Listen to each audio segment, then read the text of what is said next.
So these are the scale commands, and it's exercise 5-16 and 5-17 in the textbook.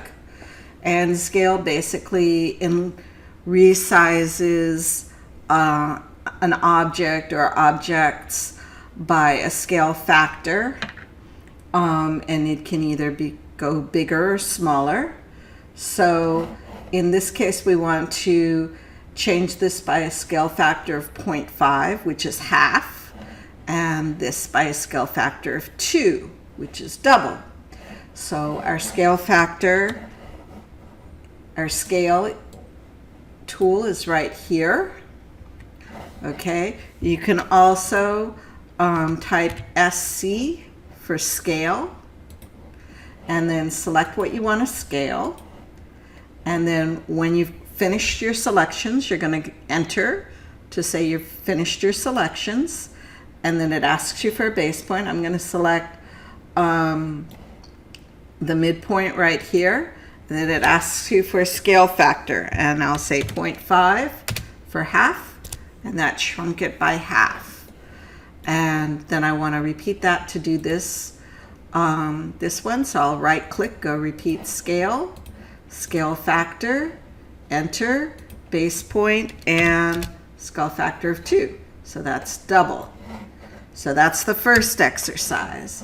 The second exercise, I want to scale it using a reference option so that the overall height is 4.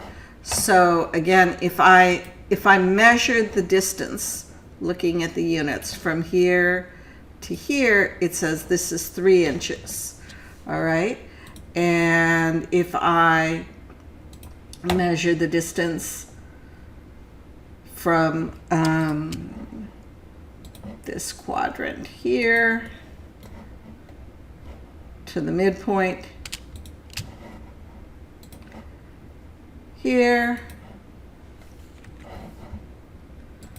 want to measure the distance from the quadrant to the midpoint, it's also 3 inches. Okay. So I'm going to do the scale command, SC, and I'm going to select everything and click enter, and then I'm going to select the midpoint.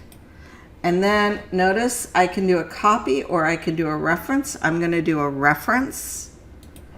And the reference length is from the midpoint of the top and the midpoint to the bottom. And then the new length is going to be 4.